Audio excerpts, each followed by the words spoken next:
Hi guys, இப்போ நம்ம princess கட்டு பார்க்க போகிறோம். பட் ஆனால் வித்தவுட் கட்டிங்கில் எப்படி கட் பண்ணி ஸ்டிச் பண்ணாங்க பார்க்கலாமா? இப்போ நம்ம ஃப்ரண்ட் பார்ட் வந்து பார்த்திங்கன்னா மார்க் பண்ணலாம். இப்போ நான் வந்து பார்த்திங்கன்னா ஃபோல்டிங் பக்கம் இருக்கிறது வந்து பார்த்திங்கன்னா எடுத்திருக்கேன். ஃப்ரண்ட்டில் வந்து நம்ம பிரின்சஸ் கட்டுங்கனால நம்ம வந்து ஸ்ட்ரெயிட் கட் தான் போட்டிருக்கோம். இந்த ஃபோல்டிங்லேருந்து நான் வந்து பார்த்தீங்கன்னா ஒரு 4 இன்ச் மார்க் பண்ணியிருக்கேன். சென்டர் பாயிண்ட் மார்க் பண்ணிவிட்டு இந்த சைடும் அந்த சைடும் left side and right side வந்து பார்த்திங்கன்னா ஒரு 1.25 இன்ச்சு நீங்கள் மார்க் பண்ணிக்கோங்க. மார்க் பண்ணிவிட்டு இந்த டாட்டோட ஹைட் வந்து பார்த்திங்கன்னா நான் வந்து 4 இன்ச் வந்து மார்க் பண்ணியிருக்கேன். ஸோ இந்த இதையும் வந்து மார்க் பண்ணிவிட்டு ஒரு ட்ரையாங்கிளுக்கு வந்து பார்த்திங்கன்னா ஷேப்பில் லைன் மார்க் பண்ணிடுங்க. லைன் மார்க் பண்ணிவிட்டு நம்ம வந்து பார்த்தோன்னா ஆம் ஹோல்லேருந்து அப்படியே இந்த டாட் வந்து பார்த்திங்கன்னா மார்க் பண்ணிடலாம். ஸோ இது வந்து பார்த்திங்கன்னா மேபி பிரின்சஸ் கட் அப்படின்னாவே நமக்கு வந்து ஃப்ரண்ட்டில் வந்து பார்த்திங்கன்னா அந்த கட்டு கொடுத்து தனித்தனியாக நம்ம வந்து ஸ்டிச் பண்ணி அட்டாச் பண்ணுறது தான் நம்ம வந்து பார்த்துருப்போம்.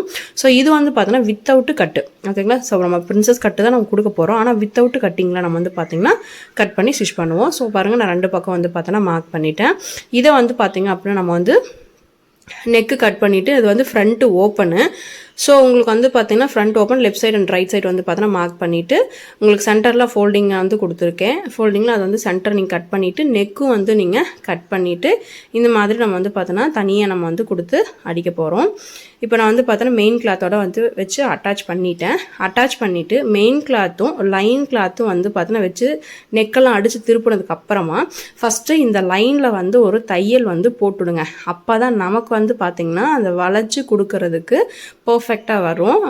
அந்த பிரின்சஸ் கட்டில் நம்ம வந்து ஷேப்புக்கு மடித்து அடிக்கணும் இல்லையா, அந்த ஷேப்புக்கு வந்து பார்த்திங்கன்னா அப்போ தான் நமக்கு வந்து கரெக்டாக வரும். இப்போ நம்ம வந்து பார்த்தோன்னா அந்த டாட்டில் தையல் வந்து போடலாம். கரெக்டாக கீழே வந்து பார்த்தா நம்ம வந்து 1 இன்ச் வந்து மடித்து அடிக்கிறதுக்காக கொடுத்துருக்கோம். ஸோ இந்த டாட்டோட ஹைட் அப்படியே மார்க் பண்ணிவிட்டு சென்டராக நீங்கள் வரும்போது என்ன பண்ணணும்னா மெல்லீஸாக நம்ம வந்து லைன் போட்டு தையல் போட்டோம் இல்லையா, அதுலேயே வந்து தையல் போட்டுட்டு வாங்க. மெலிசாக நீங்கள் வந்து பார்த்திங்கன்னா கொடுக்கணும். அந்த பிரின்சஸ் கட் லைன் நம்ம ட்ரா பண்ணியிருக்கோம் இல்லையா, அந்த லைன்லேயே வந்து பார்த்தோன்னா தைக்கணும். நம்ம ஆம் ஹோல் கிட்ட வரும்போது வந்து பார்த்தோன்னா ஒரு 1/4 இன்ச்சுக்கு டாட் நம்ம பிடிப்போம் இல்லையா, சேம் அதே மாதிரி தான் டாட் வந்து பிடிச்சிக்கோங்க. இதே மாதிரி தான் நம்ம இன்னொரு பக்கம் வந்து பார்த்திங்கன்னா நம்ம வந்து பிரின்சஸ் கட் வந்து கட்டு கொடுக்காம இதே மாதிரி ஸ்டிச்சஸ் வந்து கொடுக்கணும். நமக்கு வந்து பார்த்தோன்னா எவ்வளோ அழகாக பர்ஃபெக்டாக நமக்கு வந்து இந்த கப் ஷேப் வந்துருக்கு அப்படிங்கிறத பாருங்கள். இந்த வீடியோ உங்களுக்கு பிடிச்சிருந்தா லைக் பண்ணுங்கள், மறக்காமல் கமெண்ட் பண்ணுங்கள். உங்கள் ஃப்ரெண்ட்ஸ் என்னோட இன்ஸ்டாகிராம் பேஜையும் வந்து பார்த்தோன்னா ஃபாலோ பண்ணிக்கோங்க. தேங்க்யூ.